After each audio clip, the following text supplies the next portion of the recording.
The monthly review of POA board actions is produced and presented by the volunteers at Tellico Village Broadcasting. Hello, I'm Carla Johnson with Tellico Village Broadcasting, and welcome to this edition of the POA Update. And here with me today is Board President Bruce Johnson. Welcome, Bruce, and thanks for joining us. Hi, Carla. Good to see you again. Good to see you too. It's been a while since we've done this. It has been a long time. It's been a while. So Well, the board had a great meeting in September, so let's just dive right into the highlights of that meeting. I'll be more than glad to. We do have long meetings.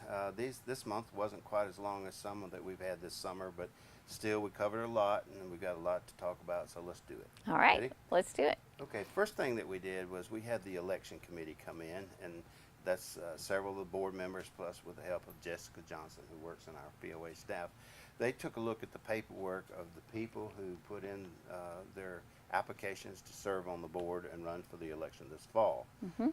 We have 2 positions open, open seats this fall, and we have 3 candidates.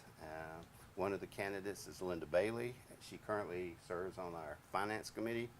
And then we have this lady from Kahiti, Carla Johnson. I've heard of her. Yeah, and then myself, I'll be running again. So Heard of you too. There you go. So we have 3 candidates running, and they were approved by the committee, and so here we go. Here we off go. and running, and the elections will be October the 28th through November the 15th.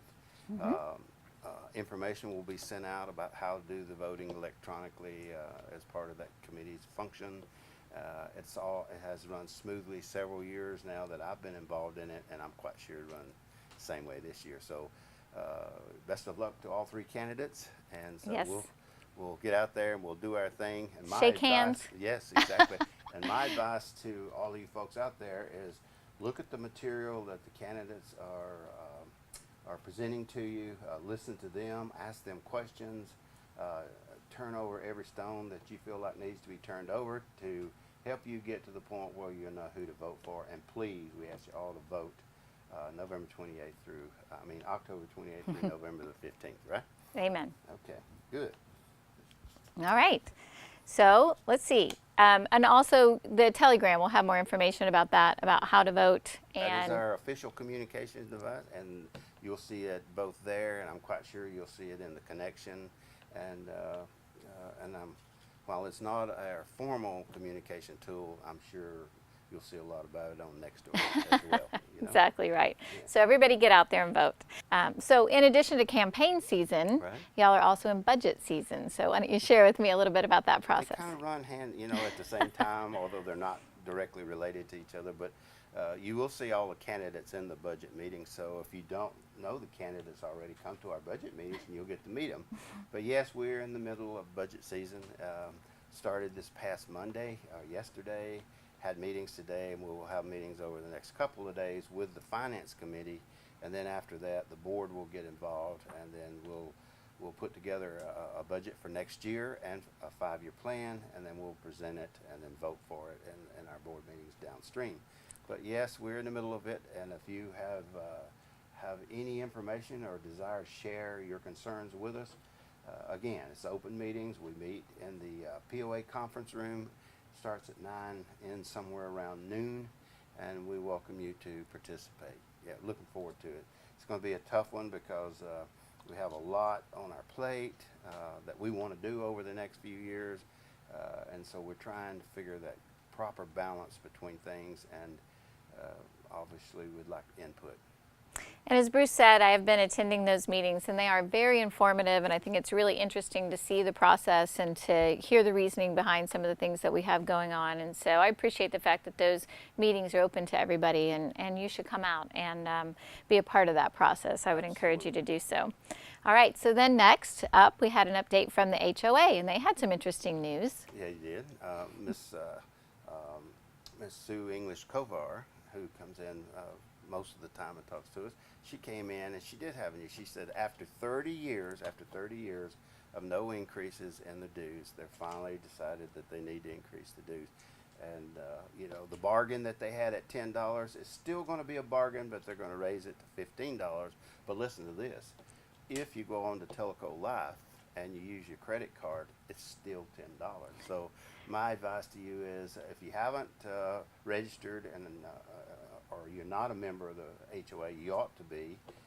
They're out there to help us, and they do a great job. And so we encourage you to join that organization, and we encourage you to use the electronic process of Tellico Life and save yourself $5 There you along go. the way. Well, you know, no increase in 30 years. That really is pretty impressive. So, It very well. And then the other thing she talked about is in regards to elections, they will have their candidates night this week, Thursday, and it will be at the Tellico Village Community Church, 4 o'clock, and it will run until probably 6 or so. And what they'll do is they'll give all three candidates an opportunity to tell how they think they can improve the village and the things that are on their mind, and everybody will have an opportunity to listen to them, the questions that they'll have to answer. And then at the end, I understand they will be able to open, the floor will be open, and they will be able to ask various candidates, each candidate, whatever's on their mind. So we look forward to that, and we ask you to participate in that as well. You know, be informed as what the HOA is all about. Okay? So next up in the September meeting, we had our finance report. What did Parker have to say this month? Parker tells us that we're on schedule per our bullet, our budget, that we're tracking with our expenses, and that he's making sure that our cash by the end of the year will be great. So Parker gave us a good report, said everything looking good, so we trust him. We believe in him, and we feel like by the end of the year. Now, we have had some additional expense this year that was unexpected and unbudgeted. You know, we had some problems up at the Wellness Center, and we've had to do some studies up there that weren't in the budget, and we also are in the process of buying a new HVAC system with a dehumidifier to help us so that we won't have these problems in the future, and that's going to be a sizable investment, unbudgeted, of around $300,000, a little bit south of that, but in round numbers, little less than 300,000. But overall, it's going to make it a better place for all of us, and make sure that it continues many more years of useful life, if you will. So, but overall, we are tracking. We're on budget for most things. Again, we have a few unexpected, unbudgeted items, but things that we could handle in our reserve accounts, if you will. Excellent.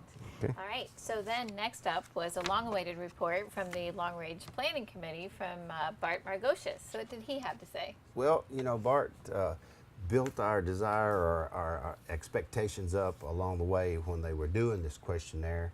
Seems like that's what we saw is it's coming, it's coming, it's coming, and finally it got here and everybody participated. And now it's like, you know, when are we going to get the results? And so Bart came in and he basically talked about what was good.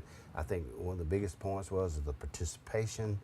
We got great participation from our people who live in the village, and as a result of that, that will help them as they put the results together, and then it will help us as a board later decide where are we going with this village in the future. And a few things that they presented was that the village finances, talking about finances and the budgets and all, that is the number one priority that people have. You know, when they move in here, they hear from different people that have been here 30 years and all, and so they want to feel comfortable that the board is and the POA staff is managing the finances well. And I think over time you will see that we are, and as a result of that, I think people's fears, if they have them, will be dispelled.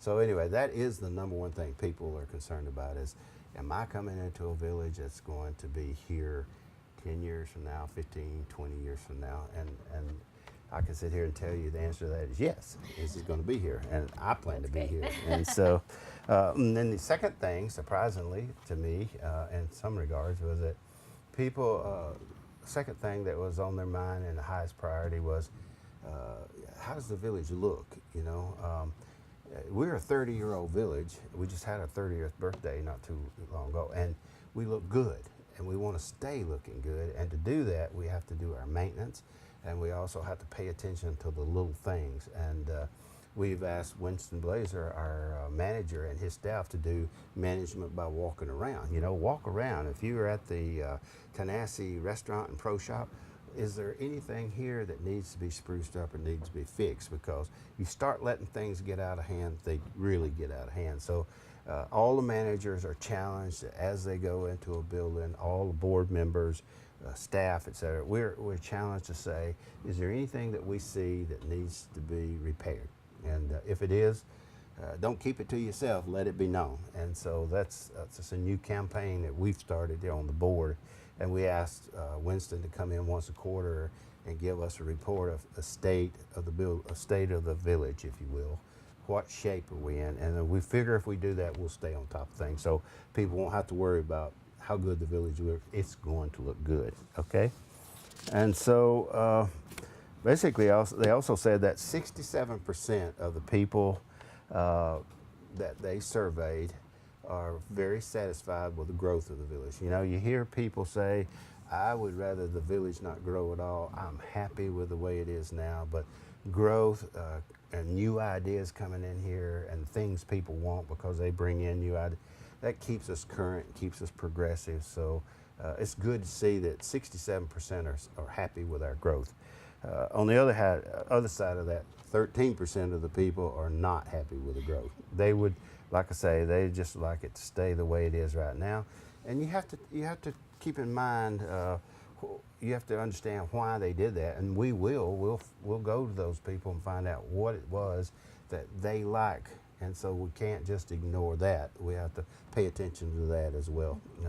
But you know, there was a lot of people that were concerned about the environment here, trees disappearing because of lots and things. So we have to be careful with our green space and all that. So that's all part of the equation, and that all came out in this survey of what people are interested in. A couple other statistics that he pointed out was 51%, just a little over half of the people here think that this village ought to be, continue to be advertised and billed as a retirement. But then again, that number's growing. 36% of the people said, nope, we ought to start attracting people that are workers. Mm-hmm. You know, because with the work at home, telecommuting, and all that stuff that's going on that started back before I retired, it's in full swing now. And as a result of that, people are moving in here that are working, still working. I feel for them. I enjoy not working, but you know, I also am glad that they're here because they get to enjoy this beautiful place like we do. And so they probably miss out on the crowded tea times and the pickleball courts and all, but you know, I'm sure they love the other things like boating and whatnot. So we're glad they're here, and we're glad that they're sharing their life with us even though they're still working. And that number, again, is still growing. It's growing. So one of these days, this community may be 50-50, half of it working and half not. We just don't know where to go. So we just have to know this information so we can build a village around that concept. Yeah, my husband and I are two of the ones who are living here who are still working. Still working? We're just happy to be here. Exactly. And we just feel like we got to come early before we actually retire. Very good. So glad to be here. Well, you know, that committee has done a fantastic job, and they had a 40% survey response, which is a really good sampling. Well, sometimes around here we get only like 5 or 10% participation. 40% is like a home run. Right. That's a great sampling. Yeah. So really happy with the work that they're doing. So next up in the meeting, Pat and Tom came up with a creative fundraising idea. Can you tell us a little bit about that? I will. Pat, Tom, and myself and Tom's wife, we played in a golf tournament down in Kahiti a couple weekends or so ago, where we were raising money for Sequoia High School girls and guys basketball. And it was just a blast. You know, we had just a really good time. And so we were there. The idea got kicked around because we had been approached by the library because of the problems they had there with flooding. We'd been approached and said, can you help us? You know, and so we went to our lawyer and we discussed the legal aspects of it and what we can do. But they were getting a lot of volunteer people giving them money, but we felt like there, some way or another, we ought to be able to help the library and give them a big boost as far as getting their repairs done. And so we came up with the idea of let's have a golf tournament for them. And if we can raise this kind of money for high school, we could raise this kind of money for a library. And so we are going to have a golf tournament. It's going to be the 16th, I believe it is, and starts at 4 o'clock in the afternoon on both sides. It'll be a 9-hole scramble, shotgun start on both sides, and all you'll play is 9 holes. And then you will basically, they will have a meal like afterwards. And I think that Tom and Pat White are working on some prizes. Like Tom says, you know, if you contribute so much money, we'll draw a name hat, and I'll take you on one of my fishing trips getting ready for a bass tournament. And then Pat White's come up with some ideas like that. So we will have some prizes, but it's not so much a win in the tournament, or it's coming out and being with fellow villagers and supporting the library. Now I understand that also that they're going to have some music there, and for people that don't golf, come on out. For a small contribution, you can eat with us, you can listen to the music, have some drinks, whatnot. But all proceeds from this tournament are basically going to the library. And so we hope that we will be able to raise a substantial amount for them. Along the way, people can come out for a good cause and have a great time. So we're looking forward to that. And I understand that it's been in the telegram. It's various places around the course. The pro shops have signs. Restaurants, I believe, have. So look at those, and if you need any other information, you can't find it anywhere, I'm sure Pat White and Tom Lee and myself, give us a call. We'd be more than glad to tell you what's going on. Well, that sounds like a great idea and an easy way to give back to our community, to the library, and to have fun while doing it. And I'm quite sure that if you don't play golf and you don't like music and you don't like to drink or have food with us, we'll still take your check. Yeah, just make a donation. Just make That'd a donation. be great. Right. Well, thank you again for such a detailed overview of the meeting, and we appreciate you joining us today. Again, we would always like to welcome all the people that can to come to our board meetings. We have our workshops on the first Tuesday of every month. It's at the POA office. And then we move to a larger venue when we have our board meeting, and that's generally the difference between the two is we do most of the voting that we have and get our updates at the board meeting. And so usually that's one that most people want to attend, but we encourage you to attend both of them. Look forward to you having. And that board meeting is the third Wednesday, I believe it is, of the month. Okay, great. Well, thank you again. Yep. And thank you, viewers, for joining us today for the POA Board Update on Tellico Village Broadcasting.